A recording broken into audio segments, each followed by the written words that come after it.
Hej, mit navn er Louise Faber. Jeg er Ph.D. og i dag arbejder jeg som advokat. Og jeg er blevet bedt om at holde et oplæg om de store miljøskadelige anlægsprojekter og borgernes mulighed for at få indflydelse. Man kan sige, at det her med borgernes mulighed for at få indflydelse, det skulle ligge i miljøvurderingsprocessen. Miljøvurderingsprocessen er en proces, som er foranlediget af nogle EU-direktiver, som sætter borgeren i centrum. Det, de her EU-direktiver gør, er sådan set at fastslå en proces, hvor borgerne skal inddrages, og borgernes inddragelse skulle medføre, at de får indflydelse på den endelige beslutning. Der er egentlig to processer. Der er en proces, der knytter sig til planer, altså de kaldes en strategisk miljøvurderingsproces, og så er der en proces, der knytter sig til de konkrete projekter, og det er det, vi også nogle gange kalder en VVM-proces. De her to processer skulle i princippet være adskilt, så man havde god tid til at komme frem til en fornuftig beslutning, for så vidt angår de langsigtede planer. Og når det lå på plads, så skulle man så tage den næste proces omkring det konkrete projekt, som passer inden for den her planramme. Følger vi den proces, som EU-retten har tilrettelagt, så skal borgerne bidrage og være med til at kvalificere beslutningen, og dermed få endelig indflydelse på den endelige beslutning om arealanvendelse. De vil loyalt samarbejde sammen med myndighederne om at oplyse, hvad der er konkret her i det her område, hvad skal vi være opmærksom på i forhold til miljøet, i forhold til arter, i forhold til sundhed, i forhold til støj. Alle de miljøforhold, man nu kender til, når man er en lokal og aktiv borger. Og myndighederne ville, når de får præsenteret de her oplysninger, også respektere de saglige indvendinger og lade borgerne få indflydelse på den endelige beslutning. Og den endelige beslutning skal selvfølgelig være truffet ud fra fornuftige rationaler, som den, der skader miljøet mindst. Hvis processen var fuldt, og borgerne har fået indflydelse, så vil borgerne anerkende den demokratiske proces og også acceptere en plan eller et projekt, som værende nødvendigt og acceptabelt for udviklingen. Også i de situationer, hvor man ikke selv føler, at det er ens egen bedste løsning, der er blevet valgt. Problemet er, at mange borgere oplever det sådan, at dem, der bestemmer, ikke lytter. Man kan sige, at den demokratiske dialog med borgerne om fremtidens arealanvendelse er helt ophørt. Det er sådan, det opleves for langt de fleste borgere. Og i stedet vælges arealerne i samarbejde med nogle developere i det, man forskningsmæssigt kalder soft spaces. Det betyder, at den langsigtede politiske planlægning er blevet erstattet af en kortsigtet politisk planlægning, baseret på nogle developere, der kan købe et bestemt areal, eller nogle developere, der ønsker en bestemt vækstmæssig udvikling for deres virksomhed. Og det er så dem, der bliver tilgodeset af politikerne. Det er dem, der vil investere, som er politikernes fokus, og ikke de borgere, som egentlig er vælgerne i sådan et demokrati, som vi har i Danmark. Man kan da måske formulere det så grelt, at borgerne holdes helt uden for det rum, hvor beslutningerne reelt træffes. Her har jeg sat billeder ind i forhold til de her soft spaces, som kan lokaliseres i forhold til en proces, der knytter sig til vedtagelsen af den 3. Limfjordsforbindelse i Egholmlinjen. Der er en særlig alliance, der kalder sig Aalborg-alliancen, som består af et sammenrend af nogle borgmestre og lidt tilfældige erhvervsdrivende og lidt til også en repræsentant for en fagbevægelse. De har så i regi af Aalborg Kommune lavet en særlig fin alliance, som skal fremme Egholm-motorvejen og samtidig også berettiget ved, at erhvervslivet har bidraget med deres dækningsbidrag, hedder det sig.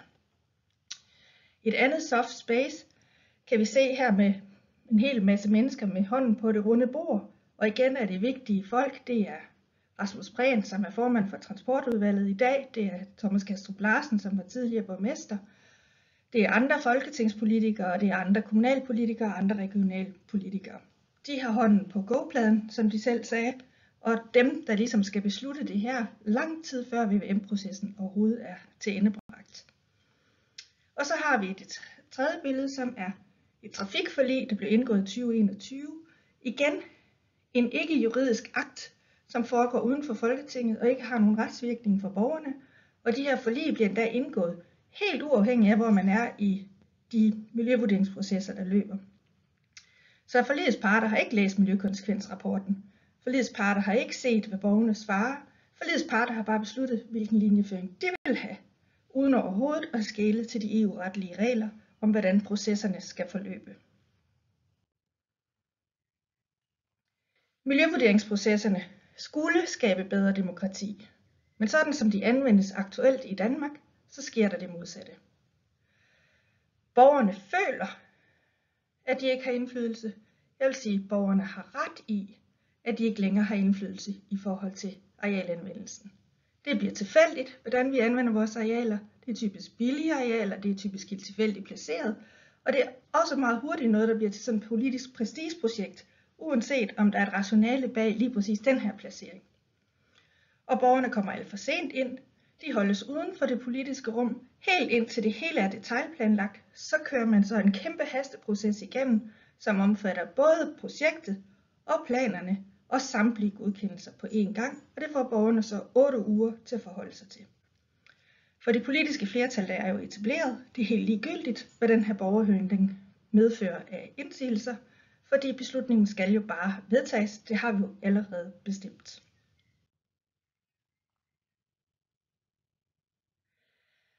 Altså den her proces, den er blevet tilrettelagt generelt for effektiv.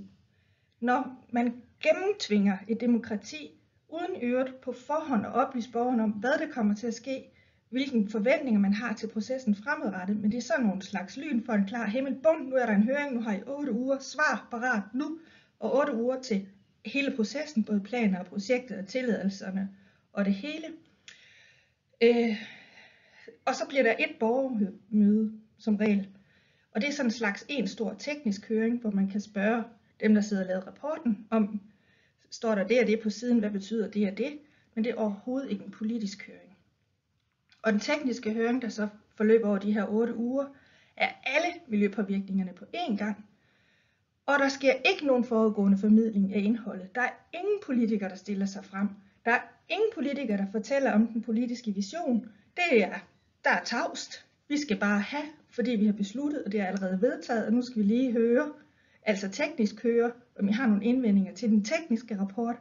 Den politiske vision, den er lagt for længst. Derfor opleves det ofte sådan, at borgerne, at de mødes af en mur af tavshed. For politikerne står ikke til ansvar for den her beslutning. Det er jo ligegyldigt, hvorfor de synes det, for de skal jo bare bestemmes igennem, og de har sikret sig, at de har flertal på forhånd. Derfor bliver borgerhøringerne også ofte noget, der bare skal vinges af. Det sker typisk, når myndighederne selv holder ferie, altså hen over jule- eller sommerferie. Og der er mange borgere, der endda af flere omgange har oplevet en række af processer vedrørende det samme område, hver jul, hver sommerferie. Der er ingen hensyntagen til, hvordan det er at være borger i det her land.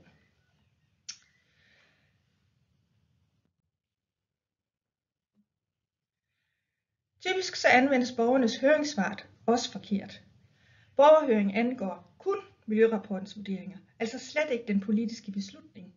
Derfor bliver det sådan et spørgsmål for borgerne om for eller imod. Nej, jeg vil ikke have projektet, eller jo, det kan da godt være, men jeg synes måske, de her miljøoplysninger er lidt for voldsomme. Eller det bliver sådan en slags teknisk høring kun om fejl og mangler. Og derfor er der også meget sjældent en egentlig politisk behandling af høringssvarene. Det politikerne opnår efter sådan en runde her, det er en rapport, hvor forvaltningen har skåret høringssvarene til i nogle grupper. Mange borgere synes noget, mange andre borgere synes noget andet. Og der er egentlig ikke nogen debat om, hvad borgerne synes, eller hvad politikerne skal gøre i den henseende. Derfor opstår der en følelse af borgerne, at de her høringssvar, de bare bliver hældt her i havnen på billedet, eller i andre sammenhæng simpelthen bare puttet i papirkurven. Og det er en følelse, der har en vis realitet, fordi høringssvarene bliver faktisk ikke anvendt. Hvis de bliver anvendt, så er det af embedsværket, fordi embedsværket betragter sådan en høring her som en form for tryktest af rapportens indhold. Skulle der være noget her, som borgerne kan påpege, hov, I har glemt et eller andet, så er de nødt til at rette op på det. Så det er egentlig det, borgerhøringen gør. Den skal hjælpe forvaltningen med at sikre, at deres rapport er god nok, mens borgerne prøver på at gøre opmærksom på, at de har en politisk holdning, der går i en anden retning, end det den her rapport, det her projekt, som rapporten beskriver. Hvis der er meget politisk kritik af det her projekt, alle gode grunde til, hvorfor det ikke skal blive i høringssvarene, så sker det tit, at det bliver afvist som NIMBYs, not in my backyard. Og NIMBYs behøver man jo ikke høre om, der er jo altid nogen, der er utilfreds, der er jo altid en eller andens baghave, noget rammer. Så det er sådan en slags irrelevant måde at gøre det hele irrelevant på. Problemet er, at NIMBYs er noget af det vigtigste, vi har i sådan en beslutningsproces. Og NIMBYs er jo ligesom to sider af en sag. Det er dels dem, der bliver berørt, og de går jo ind i sagen, engagerer sig i sagen og forsøger at komme til orde. Men NIMBYs er jo også dem, der ikke bliver berørt. De behøver ikke engagere sig i sagen. De går ikke ind i sagen, fordi de bliver ikke berørt, og det bliver så ikke lige det, de prioriterer hele deres fritid på, hele deres sommerferie, hele deres juleferie på, og sætte sig ind i, fordi det er ikke lige dem, der spiller den her gang. Men alle borgerne er jo NIMBYs. Også de borgere, der ligger midt imellem her, som tænker, det må nogle andre tage sig af, eller jeg kan ikke følge med i politik, eller i det har jeg ikke lige nogen holdning til. Det er jo også NIMBYs. Og vi bliver nødt til at anerkende, at borgerne er vigtige i beslutningsprocessen, og det nytter ikke noget at give den øgenavn, der negligerer de indvendinger, de har.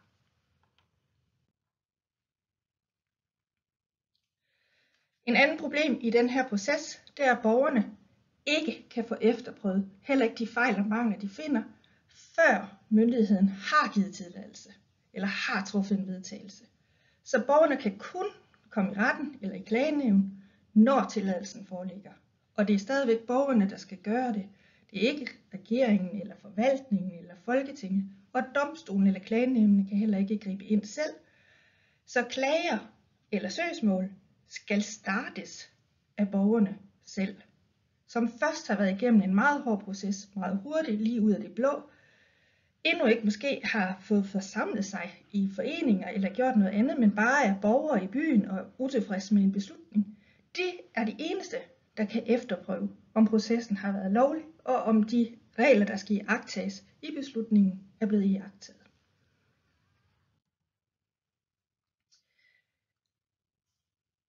Hvorfor er det så slemt? Hvorfor gør den her proces det værre, end det den egentlig skulle? Skulle skabe bedre demokrati, men gør det modsatte. Ja, problemet er jo for eksempel, når vi bare kigger på domstolsprøvelsen, der er der utrolig mange indvendinger, som ikke kan prøves. Det er kun retlige indvendinger, der kan prøves. Men samtidig har man så også afskåret, hvem der kan få lov til at få prøvet de retlige indvendinger. Der er meget få, der har den nødvendige retlige interesse, og der er meget få, der har søgsmålskompetence. Borgerne skal også selv rejse finansiering til de her klager. Klagerne i sig selv kan man ikke bare lave. Det kræver altså professionel hjælp, og en retssag kan man heller ikke bare sætte i gang. Også det kræver professionel hjælp. Og sådan en prøvelse, den er dyr. Og i forhold til retssager, så gives der sjældent, så godt som ikke, fri proces. Og en retshjælpsforsikring, som I måske kender fra andre sammenhæng, dækker ikke sådan en sag her. Drister man sig alligevel til at forsøge at rejse pengene, til at finde en advokat, til at lade sig blive repræsenteret ved domstolene, så har processen ikke opsættende virkning. Byggeriet kan være opført længe inden sagen er afgjort, fordi sagsbehandlingstiden ved domstolen er uendelig lang. Den er alt for langsom. De retlige fejl, hvis man i øvrigt måtte vinde sagen, de har sjældent nogle konsekvenser. Projektet er sådan set allerede opført. Og skulle der være noget, der mangler, ja, så skal der bare ske en retlig lovliggørelse. Det vil sige, at man starter forfra, men projektet bliver til noget, og det er besluttet, og det er bestemt, og man skal bare udstede de nye tilladelser på en ny og korrekt måde. Retssikkerheden i den her proces er på alle måder ubetryggende. Borgerne udmattes. Første langvarige høringer hen over ferierne i et tempo, som de slet ikke kan nå at indordne sig i. De kan ikke nå at forsamle sig som foreninger. De kan ikke nå at finde ud af, hvad deres rettigheder er. De kan slet ikke nå at finde ud af den jura, der knytter sig til det her. Så det bliver en tynd kop te, og det er ikke i orden, når det faktisk er de fineste redskaber i vores demokrati, vi bringer i anvendelse. Når man arbejder med det her felt, så opdager man, at der er flere og flere borgere, der er blevet engageret i processen. Der er flere og flere borgere, der begynder at forstå de her processer. Både det juridiske indhold og den praktiske del af selve processerne. Og det er ikke Folketingets fortjeneste, det er heller ikke kommunalpolitikernes fortjeneste. Det er alle de utrolig mange foreninger, der er blevet dannet i Danmark igennem de seneste år, som har lavet et kæmpe arbejde med at få oplyst omkring, hvad borgernes rettigheder er i de her processer. Det har også resulteret i, at efterhånden er der flere og flere af de her klagesager. Altså der er for eksempel klagesagen om udvidelsen af Aarhus Havn, som angår lokalplangrundlaget lige nu. Og så er der også nogle retssager. Altså der er retssagen omkring Lynetteholm, som kører ved Østerlandsret lige nu. Og så er der lige om lidt formentlig en retssag også, der knytter sig til den vedtagelse, alle forventer sker, vedrørende den 3. Limfjordsforbindelse. Der er også et billede her af Amager Fælleds venner, som har anlagt en retssag mod Københavns Kommune for vedtagelsen af byggeriet på Amager Fælled. Så der er flere og flere klager og retssager, hvor vi, kan man sige, borgerne går op imod beslutningstagerne og siger, jamen det kan godt være, at I måske har fulgt noget, der ligner processen. Det kan godt være, at I har lavet en masse rapporter, men vi mener faktisk ikke, at I har iagttaget de regler, der gælder for processen eller rapporternes indhold. Det er jo velfungerende, at vi har domstolene til at se myndighederne i kortene. Det er hele vores fundament i demokratiet, at domstolene kan efterprøve, om myndighederne de nu også overholder den lovgivning, der gælder for dem. Det hedder legalitetsprincippet, og det er noget af det fineste, vi har, som knytter sig til magtens tredeling i grundlovens paragraf 3.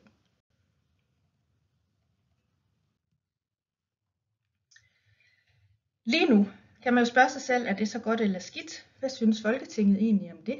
Og her kan man i hvert fald konstatere, at Transportministeriet har nedsat her, der kalder sig beretning nummer 6, et udvalg, der skal se på den her proces, fordi, og det er det, der er lidt interessant, jeg vil lige vise det på næste slide,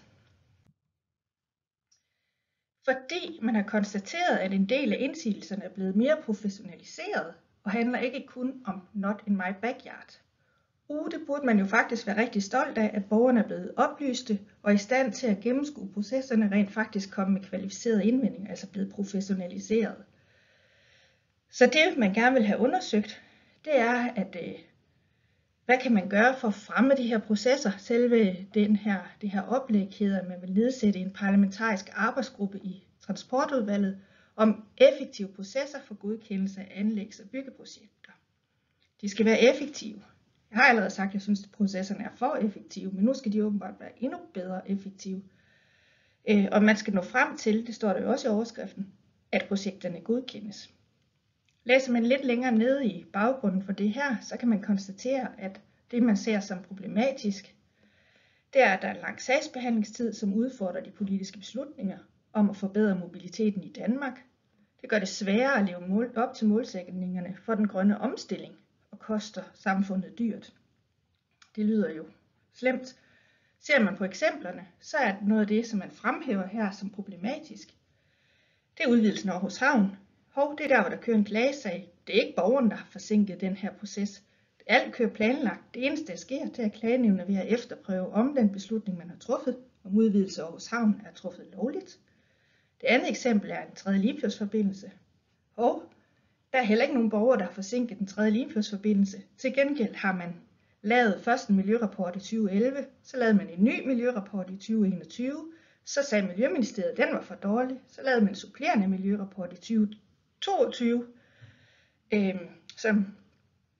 det blev 2023, som var høring hen over julen, og der har Miljøministeriet igen sagt, at han er fuld af fejl i forhold til drikkevandet. Der er ikke nogen borgere, der har forsinket processen. Det er myndighederne selv, der har lavet for dårlige rapporter. Og kunne hjælpe mig, det tredje eksempel ikke er Lynetteholm. Så det, man hiver frem her som problematisk, det er, at borgerne er blevet for professionelle. De kan gennemskue processerne, og de anlægger retssager mod det offentlige, fordi de mener, at det offentlige ikke anvender lovgivning korrekt. Så man har et udvalg, man vil nedsætte et udvalg, der skal undersøge, om man kan undgå det her. Altså undgå, at borgerne efterprøver, om lovgivningen bliver anvendt korrekt.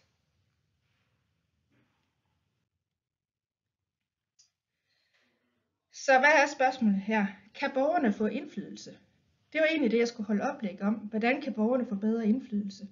Og mit oplæg har drejet sig om, hvor vanskeligt det er for borgerne at få indflydelse. Og nu også har jeg vist, at man faktisk så vil undersøge, om man kan indskrænke borgernes mulighed for at få indflydelse endnu mere, fordi det anses for besværligt. Så vi står med et virkelig, virkelig alvorligt problem i dag. Og når jeg skriver foreninger, så er det fordi den eneste måde, man kan reagere mod så stort et politisk pres for at sætte borgerne helt langt uden for en tyk dør, det er ved at forsamle sig i foreninger. Vi er simpelthen nødt til at have de her foreninger, for det er kun som foreninger, der kan arbejde sammen, at vi kan skabe et ordentligt modpres til en politisk diskurs, som hedder, vi vil egentlig gerne træffe de her beslutninger uden indblanding, for de der besværlige borgere vil træffe nogle politisk fornuftige beslutninger. Det må være fuldt ud tilstrækkeligt. De skal stole på, hvor fornuftige vores beslutninger er. Nej, sådan driver man ikke demokrati. Og demokratiet skal tilbage i processen. Borgerne skal have mere indflydelse. Borgerne må stå sammen. Processen skal forbedres. Den skal ikke effektiviseres. Der skal nemlig være tid til demokrati og til at gøre beslutningerne bedre. Vi skal ikke have beslutningsprocesser i soft spaces uden borgere. Det skal helt afskaffes. Og de der politikere med ikke-demokratisk sindelag, der synes borgerne skal effektiviseres, sådan at der ikke er nogen, der forstyrrer deres egne beslutninger, de skal ikke have magt. Og det betyder, at vi er nødt til at indføre en bedre funktionsadskillelse. Der er simpelthen for lille funktionsadskillelse fra dem, der ønsker noget, til dem, der beslutter noget, og til dem, der udfører noget. Og det ser vi navnlig, når beslutningen bliver truffet på folketingsniveau. Vi mangler en uvildig miljømyndighed, der skal udføre kontrol af miljøvurderingerne, så det ikke er den, der skal beslutte, der selv skal undersøge, om man har lavet en tilstrækkelig miljøvurdering. Og de beslutningstagere, der er i kommuner og i Folketing, de skal have adgang til en uvildig kontrol af det, de bliver præsenteret for som beslutningsgrundlag. Vi skal også sikre, at myndighederne faktisk holder politiske høringer, ikke kun de her tekniske høringer. Vi har brug for politisk debat, inden vi overhovedet går i gang med at lave alt muligt teknisk. Er der projekter, hvor der er væsentlig borgermodstand, jamen skal de så overhovedet fremmes, eller skal der faktisk være nogle valg, der sikrer, at så kan projekterne ikke fremmes? Der skal være en eller anden form for folkelig opbakning, for at man kan gennemtrumfe et projekt. Myndigheden skal også have politisk ansvar for beslutningen. Altså de træffer jo beslutninger, som har nogle helt andre miljøkonsekvenser, end det, der er oplyst forinden. Det er der intet ansvar for, det bliver nødt til at blive indført. Måske skal vi have forvaltningsdomstol. Det mangler lige nu. Vi har alt andet end forvaltningsdomstol. Vi har nogle klagenævn og nogle domstole, der kun må prøve det retlige, men ikke for eksempel skønnet. Er der fejl i de rapporter, der bliver vist for borgerne og beslutningstagerne, jamen så skal det sanktioneres. Lige nu er der ingen sanktion, der er ingen standpunktsrisiko, der er ingen opsættende virkning, der er ingen mulighed for at få sagsomkostninger, der er heller ikke nogen karensperiode, hvis man har begået en fejl. Man kan bare fortsætte uagtet lige frem. Og måske skal vi faktisk stille krav om fysisk lovliggørelse, hvis der har været fejl. Måske skulle man gå så vidt. Det er også en måde at gøre det her på. Vi skal adskille den her SMV-proces, planprocessen fra projektprocessen, så man ikke holder dem samtidig. Og der skal være passende tid imellem. Det var mit bud. Det er det her, der måske skal til. Mit oplæg har handlet om at give jer et overblik over problemerne, fordi sammen kan vi også bedre finde løsningerne. Og nu har jeg i hvert fald givet et oplæg, som skulle give anledning til debat om, hvordan får borgerne egentlig mere indflydelse i de her processer. Rigtig god arbejdslyst.